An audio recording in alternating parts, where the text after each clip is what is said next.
आदाब दोस्तों, मफाद परस्ती की सियासत की रफ्तार मेट्रो ट्रेन से कहीं ज़्यादा तेज़ है। जब आप मेट्रो ट्रेन में सफ़र करें तो 5-5 मिनट पर ट्रेन आती है, लेकिन उसी 5 मिनट के अंदर पता नहीं कब कोई नेता कुर्सी छोड़े या दूसरी पार्टी में छलांग लगाए, जिसे आप सुनकर हैरान और परेशान हो जाएंगे। अगर आप मेरी बात से सहमत नहीं, असहमत है तो नीचे कमेंट ज़रूर लिखें। कल भगत सिंह की यौम पैदाइश के मौके पर कांग्रेस पार्टी के लिए खुशी और नाराज़गी का दिन रहा। खुशी का दिन ये था कि सीपीआई के मकबूल तरीन लीडर जेएनयू स्टूडेंट यूनियन के साबिक सदर कन्हैया कुमार कांग्रेस में शमूलियत इख्तियार की है और गुजरात के आज़ाद रुकन असम्बली जगनेश मेवानी शमूलियत के वक्त मौजूद थे, लेकिन उन्होंने शमूलियत तो इख्तियार नहीं की। जगनेश मेवानी ने कहा कि वो कांग्रेस की हिमायत जारी रखेंगे और मुस्तकबिल में पार्टी में शामिल होंगे और आइंदा गुजरात असम्बली इलेक्शन में कांग्रेस पार्टी के टिकट पर इलेक्शन लड़ेंगे। और जो कल कांग्रेस में नाराजगी देखने में आई है, नवजोत सिंह सिद्धू ने अचानक ही पंजाब प्रदेश कांग्रेस की सदारत से इस्तीफा पेश कर दिया है, क्योंकि कांग्रेस पार्टी पंजाब में एक ऐसी गाड़ी बन गई है जिसे हर ड्राइवर अपने रास्ते पर चलाना चाहता है और हर कोई गाड़ी का स्टीयरिंग अपने हाथ में रखना चाहता है।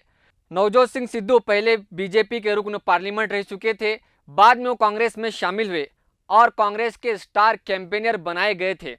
इन्हें पंजाब में वजारत दी गई थी, वो वजारत से अलहदा हो गए, प्रदेश कांग्रेस का सदर बनाया गया, चीफ मिनिस्टर को इनकी वजह से तब्दील करना पड़ा। इस सब के बावजूद सिद्धू मुतमईन नहीं हुए और इन्होंने अब रियासती सदारत से भी इस्तीफा पेश कर दिया है। सिद्धू के इस्तीफे पर कैप्टन अमरिंदर सिंह ने फौरी रद्द-ए-अमल जाहिर करते हुए मरकजी क़ियादत से कहा कि वो पहले ही कह चुके थे कि सिद्धू पर भरोसा नहीं किया जा सकता, वो काबिल भरोसा शख्सियत नहीं है।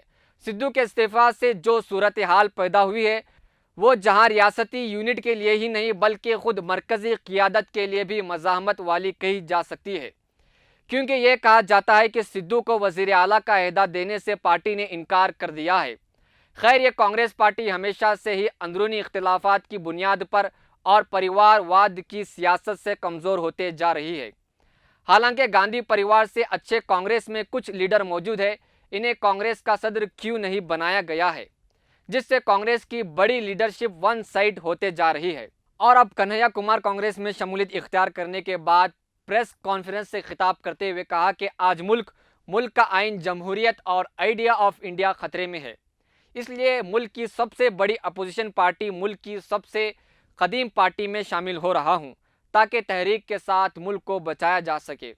और इन्होंने सेकुलरिज्म का पाठ पढ़ाते हुए कहा कि वो कांग्रेस पार्टी है जो सरोजिनी नायडू, अंबेडकर, अशफाक उल्लाह खां और मौलाना अबुल कलाम आज़ाद के रास्ते पर चल रही है।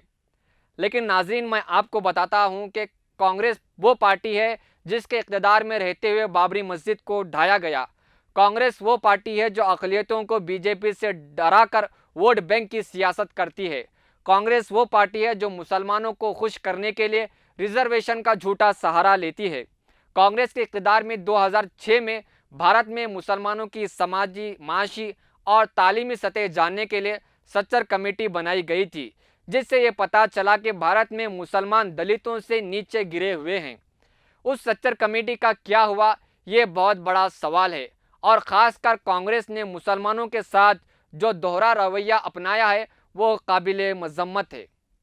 मज़ीद ख़बरों और तबसरों के लिए देखते रहे मिल्ली डाइजेस्ट।